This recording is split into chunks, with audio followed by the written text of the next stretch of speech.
I remember the morning like it was etched into my skin. The city skyline was bright, almost mocking in its indifference, while I held that thin, stark envelope in my hand. A pink slip, cold and final, declaring that my tenure at the company, the very company I had helped steer through boardroom battles and multi-million-dollar mergers, was over. They handed me a $10,000 severance check as if that could erase years of blood, sweat, and brilliance. I sat in my car for what felt like hours, gripping the steering wheel until my knuckles turned white, staring at the glass tower I had once called my battlefield. The reflection of my own eyes stared back at me, but I barely recognized her. Shock had faded into anger, and anger was quickly morphing into something sharper, something I had long kept buried, a hunger for justice. They thought firing me would silence me. They thought removing me from the equation would make everything vanish. But they were wrong. The CEO had smirked as he handed me the envelope, a predator in a suit, convinced he had won. He didn't realize that knowledge, reputation, and precision are more powerful than titles. He had underestimated the value of someone who knew every loophole, every undisclosed contract, every hidden corner of the company's financial labyrinth. I started replaying the moments that had led me here. The subtle undermining during board meetings, the quiet whispers about my attitude, the way they had slowly stripped my authority until they could dismiss me with a perfunctory wave of HR protocol. It was familiar, the same pattern repeated in corporations across the globe. But familiarity breeds strategy. Familiarity breeds patience. That very week, rumors began circulating about a massive $320 million buyout. A rival firm was eyeing the company, its balance sheets, and its flawed governance. The news should have frightened me. It frightened everyone else. But I felt something different. Opportunity. I realized that the very people who had discarded me were blind to one crucial truth. They had left behind the person who knew their secrets, their hidden transactions, and their weak points. And secrets, in the right hands, are power. I spent the rest of the day walking the streets, coffee in hand, watching the office towers rise against the sun.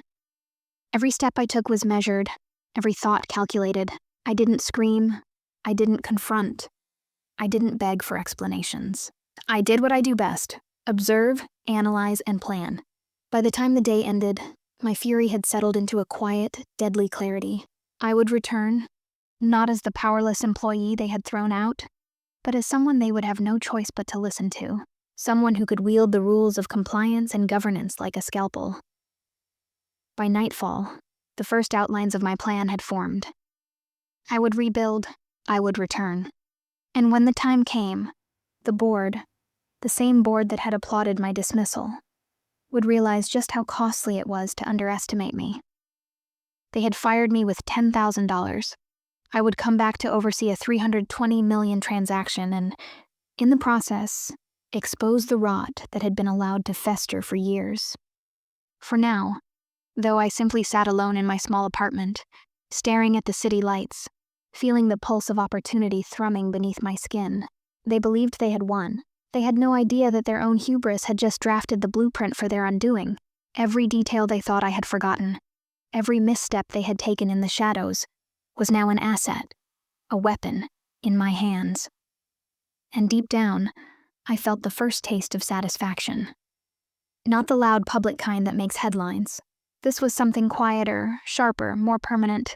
Revenge isn't always explosive. Sometimes it's methodical, surgical, and inevitable.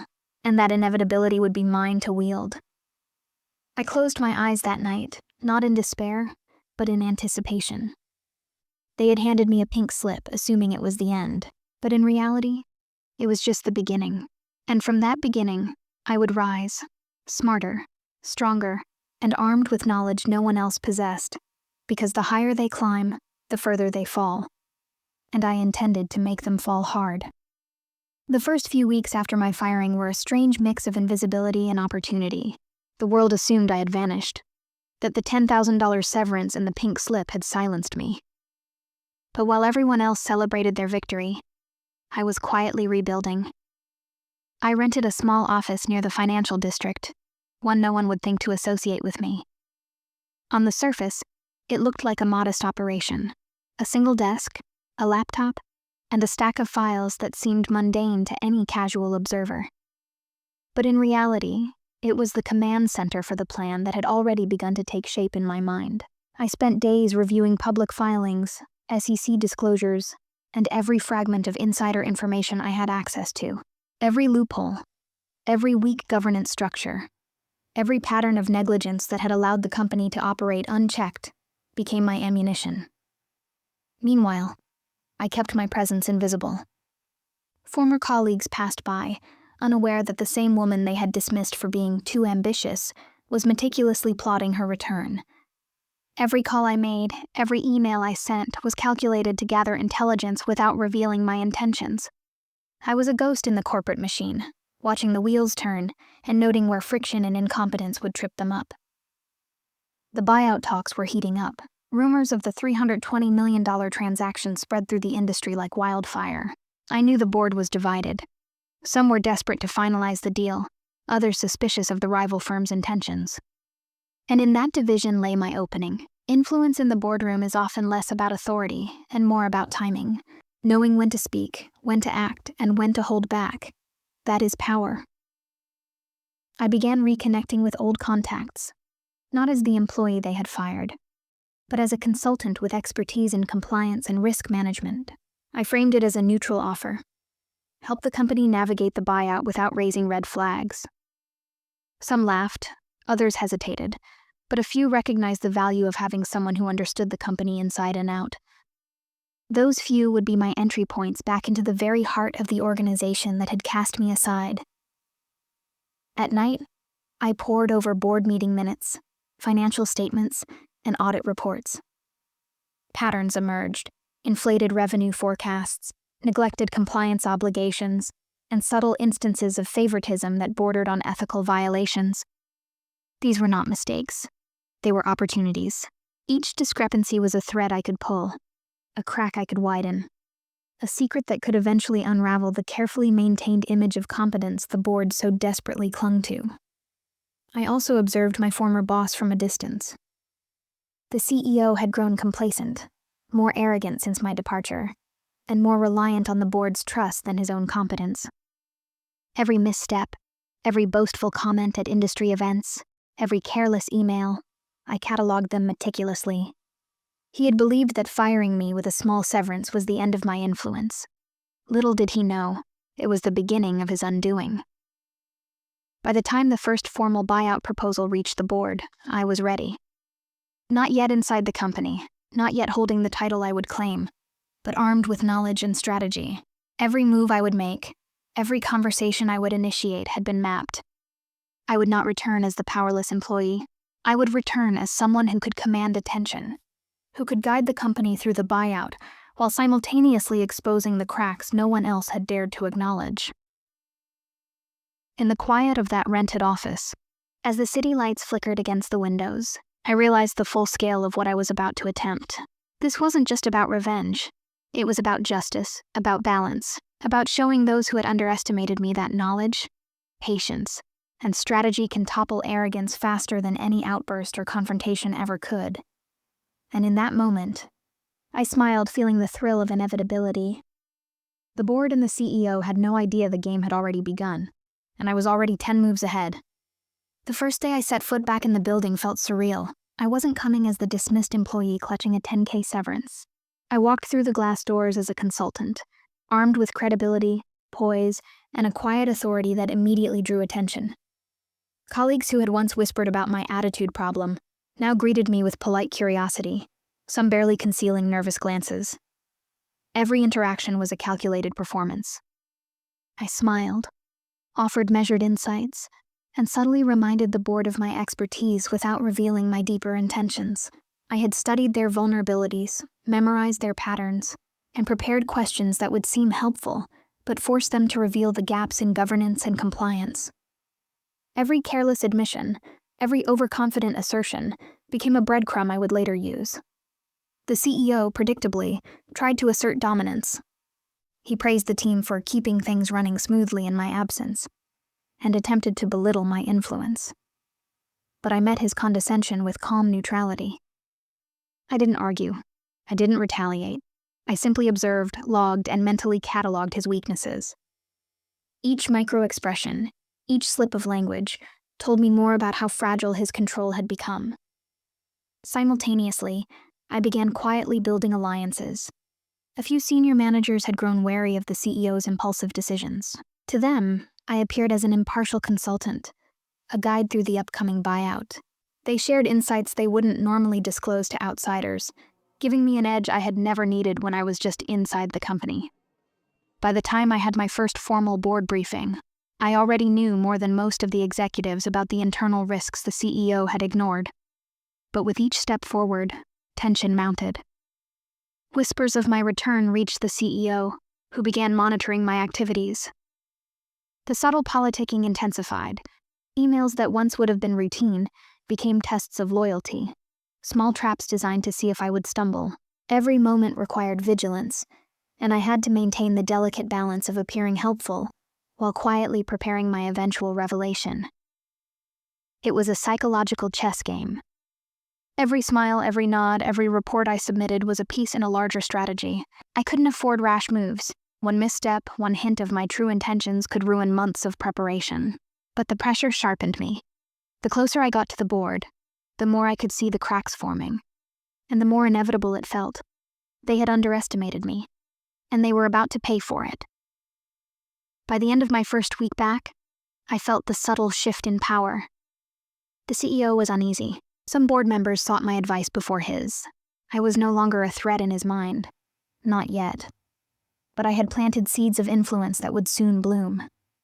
And every calculated word, every careful observation, brought me closer to the moment when their arrogance would finally be exposed. The deeper I embedded myself in the company, the more I saw the truth. Not just in numbers or filings, but in the people who ran it. The CEO, once polished and confident, was unraveling before my eyes. Every decision he made seemed less calculated and more desperate, a reflection of arrogance cracking under pressure. And yet, he was blind to the fact that his greatest vulnerability wasn't the rival firm or the buyout. It was me. It began with a seemingly minor misstep during a board meeting. The CEO, in his usual overconfidence, presented projections that were inflated, based on assumptions he knew were shaky. Some of the board members hesitated, asking cautious questions, but he waved them off with a practiced smirk. That smirk was his undoing. I gently intervened, framing my observation as helpful due diligence, pointing out a discrepancy in compliance that most hadn't noticed. The room went quiet. Eyes darted toward him. The subtle nods of recognition and the suppressed murmurs made it clear. My credibility was climbing, while his authority quietly crumbled. The betrayal wasn't mine. It was his own hubris. He had so confidently dismissed oversight, so arrogantly assumed that firing me would remove all scrutiny, that he had effectively handed me the keys to expose him. I watched him struggle. The panic behind his polished facade was deliciously slow, and the board began asking harder questions. Every weak justification, every evasive answer, only confirmed what I had already documented. Internal emails, overlooked compliance reports, and offhanded remarks all formed a narrative he could no longer control. And I had it all mapped, ready to reveal at the perfect moment. What hurt most, and what made the betrayal so potent, wasn't the personal humiliation he had caused me months ago. It was how every single decision he thought would secure him advantage now became the very evidence that would dismantle him. He had underestimated the quiet power of knowledge, and in his arrogance, he had laid out a trail straight to his undoing. The board's trust began shifting in subtle ways. Committee members who had previously ignored my recommendations now sought them before his. Whispers of doubt spread through the executive suite like wildfire. Even his closest allies began questioning his judgment, some silently, some overtly, as cracks in the corporate armor became impossible to ignore.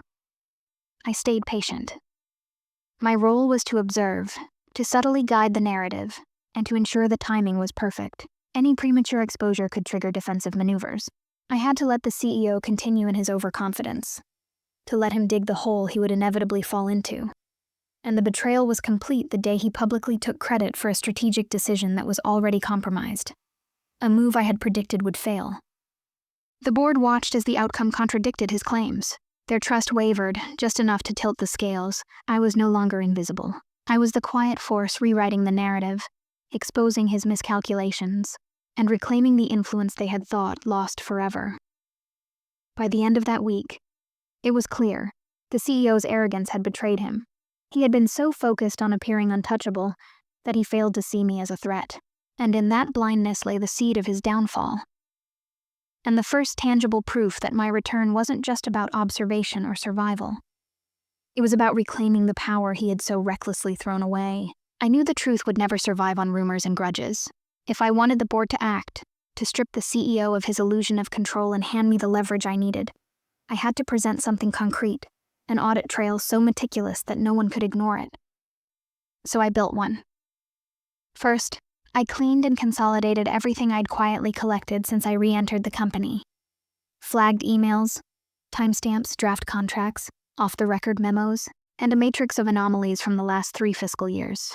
I cross-referenced those with public filings, vendor payments, and odd adjustments in the ledgers. Patterns emerged. Recurring vendors who delivered vague deliverables, consultant fees that ballooned right before board approvals, and approvals signed off without proper supporting documentation. None of it was dramatic on its own, but together, arranged methodically, it told a story of negligence and deliberate obfuscation. Next, I engaged 2 discrete third parties under the guise of buyout due diligence, a forensic accounting firm and an independent compliance auditor. I framed the engagement as standard practice for a company facing major M&A interest, something that reassured the board and let me funnel attention exactly where I wanted it. The auditors were thorough, professional, and most importantly, impartial. They began digging into the same threads I'd mapped, and their preliminary reports quietly validated my suspicions. While the auditors worked, I planted small controlled leaks, not sensational headlines, but precise questions during committee meetings that nudged directors to ask for explanations. Each question was a chisel strike, removing the veneer of certainty from the CEO's story. I made sure the right committee chairs saw the auditor's red flag notes first, so the concerns cascaded upward in a way that looked organic, not orchestrated. I also activated a compliance channel I'd set up months earlier, an anonymous whistleblower line fed directly to a trustworthy governance member I'd cultivated. That line produced corroborating testimony from mid-level staff who had witnessed irregular approvals and pressure to bypass procurement rules. Their statements were careful, corroborated, and consistent with the documentary trail. Suddenly, the problem wasn't theoretical. It was documented, witness-backed, and urgent. Then came the strategic reveal. Timing mattered. The buyout committee had a scheduled review meeting the same week the rival firm submitted its final terms. If I raised the governance issues too early, the CEO would rally reflexive defenses. Too late, and the deal could be irrevocably signed. I chose the moment when key undecided directors would be present, and when the auditors' preliminary findings would land like a sealed envelope on the table. When I presented the consolidated packet, cleanly organized, annotated and legally framed, I did so as the voice of compliance, not revenge. I emphasized risk, regulatory exposure, potential SEC inquiries, contingent liabilities that could derail valuation, and reputational damage that would hollow out any acquisition premium. The language was clinical, the tone neutral. I let the facts do the work. As the board parsed the documents, the room shifted. Directors who had been eager to close the deal grew cautious. The CEO's confident posture faltered. My plan wasn't about personal vindication in that moment. It was about creating a governance imperative so compelling that the board had no choice but to act. To pause the buyout, commission a full inquiry, and elevate compliance to a position of authority. That elevation was the hinge I'd been building toward. If compliance took the lead on the due diligence and remediation, I'd be the one steering it. The $10,000 they'd given me for silence would be a footnote in a story where I ended up controlling the narrative of the $320 million transaction itself. The audit was not vengeance dressed as paperwork. It was justice rendered through precision. The morning of the board meeting, I arrived early, as always. The sunlight bounced off the glass walls, but inside, the atmosphere felt heavy, tense, charged with anticipation. Today, the CEO would face the consequences of his arrogance, and I would finally watch the dominoes fall. As the meeting commenced, he began with the usual self-assured pitch, flaunting the numbers and attempting to assert his vision for the buyout. But the board's mood was different this time. The preliminary audit I'd orchestrated had reached them, and whispers had spread, subtle, urgent, questioning. Their glances no longer sought reassurance from him. They sought it from me. I let him speak for a few minutes, letting his overconfidence grow. Each boast, each overstatement, each casually dismissive remark became evidence. Then I intervened, calmly, with precision. I laid out the discrepancies, the overlooked approvals, the vendor anomalies, the internal whistleblower reports, and the audit trail that had quietly, methodically accumulated. Every point was backed with documentation, timestamps, and corroboration. The room went still. Directors exchanged wary glances. Some of the CEO's closest allies shifted uncomfortably in their seats, and the realization began to dawn. The very person they had fired with $10,000, the one they had dismissed as expendable, was now in control of the narrative. The CEO sputtered, attempting explanations, deflecting, asserting that everything was within acceptable bounds, but his words sounded hollow. I didn't interrupt. I didn't need to. The facts spoke for themselves. The charts, the reports, the emails, everything pointed to negligence, oversight, and poor judgment that could have endangered the company's valuation in the $320 million deal. Then came the moment I had been waiting for. I suggested a pause in the buyout approval, not as a personal vendetta, but framed as a matter of fiduciary duty. Compliance needed to lead the final due diligence, and all decisions required full board review before proceeding. In that instant, the authority shifted. The room recognized the logic, the legal imperative, and the strategic necessity. The CEO's face drained of color. For months he had relied on his charm, his position, and the assumption that no one would dare challenge him. That assumption crumbled in seconds. The board began asking pointed questions I had anticipated, each one exposing more gaps in his judgment. His attempts at defensiveness were transparent, almost desperate, and with every faltering answer, his credibility slipped further. By the end of the meeting, the result was undeniable. Compliance, under my guidance, had become the controlling voice in the buyout process. Decisions that he had assumed were his to make now required my review. He had underestimated me once, and the cost of that miscalculation was total loss of control. As the board adjourned, a few directors lingered, thanking me privately for the clarity I had brought. I nodded, keeping my calm exterior, but inside a quiet satisfaction surged. The $10,000 severance, the humiliation, the dismissal. All of it had been transformed into leverage, authority, and vindication. Walking out of the boardroom, I felt a rare mix of relief and triumph. The CEO's empire was intact for now, but the balance of power had shifted irreversibly. He had been forced to see me not as a threat, not as an obstacle, but as an indispensable force, someone whose intellect, foresight, and meticulous strategy could no longer be ignored. This was the moment I had been waiting for. Not just revenge, but reclamation. Not just victory, but validation. And as I left that room, I knew the next moves would secure not only the buyout, but the undeniable truth. Power respects preparation, intelligence, and patience. And I had them all in abundance. Weeks later, the board approved the buyout, but this time under conditions I controlled. Every major decision, every final approval passed through compliance first. The CEO, once untouchable, was reduced to a figurehead of his own creation, forced to operate within the boundaries I had established. His arrogance, his overconfidence, his dismissal of me months ago, all had led to this quiet but absolute reversal of power. The $320 million deal closed smoothly, but the narrative had changed. I was no longer just a former employee or a consultant. I had become the architect of the company's governance, the gatekeeper of its integrity, and the force ensuring that no misstep would ever go unnoticed. The board relied on me, colleagues deferred to me. Even the CEO, who had once mocked my ambition, now sought my counsel, knowing he could not proceed without my approval. It wasn't loud or explosive. There were no dramatic confrontations in the hallways, no public humiliations or viral headlines. The revenge was subtle, surgical, and enduring. Every document I reviewed, every decision I influenced, reminded the company of one immutable truth. Underestimating me was their gravest mistake. And yet, the satisfaction went beyond vindication. It was the knowledge that justice had been restored, not through anger or retaliation, but through precision, intellect, and patience. The same tools I had honed over years had allowed me to reclaim what was mine: influence, respect, and authority in the place I had once been cast aside. Walking through the office now, I could see the difference.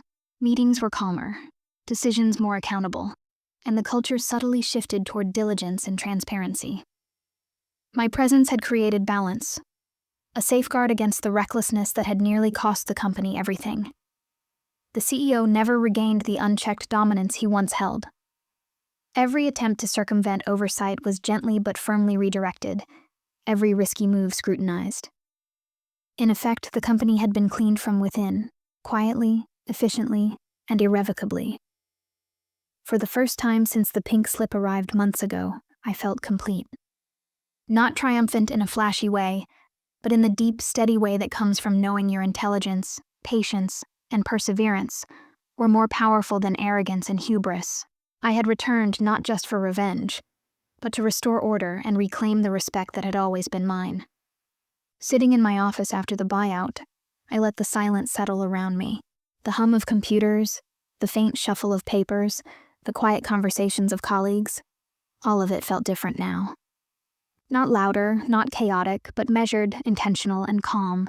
The company was moving forward, not because of brute force or intimidation, but because of careful strategy, diligence, and foresight. I thought back to the day I had received that pink slip and $10,000 severance. I remembered the shock, the humiliation, and the simmering anger that followed. Back then, I had wanted to lash out, to make a scene, to show them immediately what they had lost.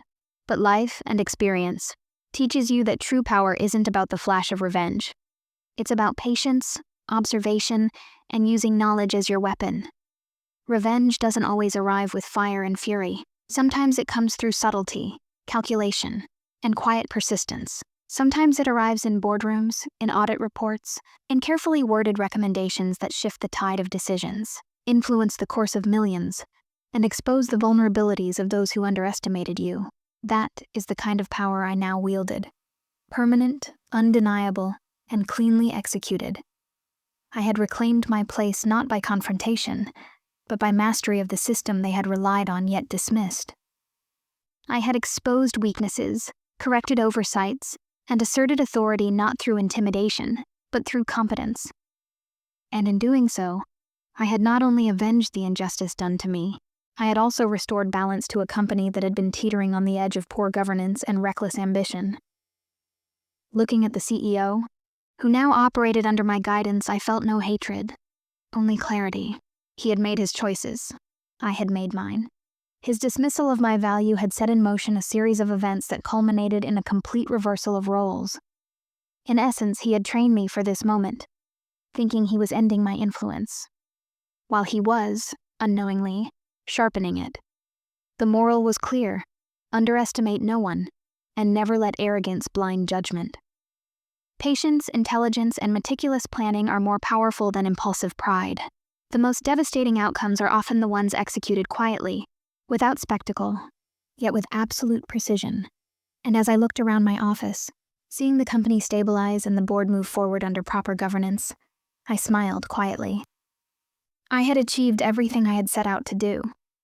The CEO, the board, the buyout, it was all part of a larger lesson about power, patience, and justice. This is Karma Unfolded, where every secret finds its reckoning. Don't forget to subscribe.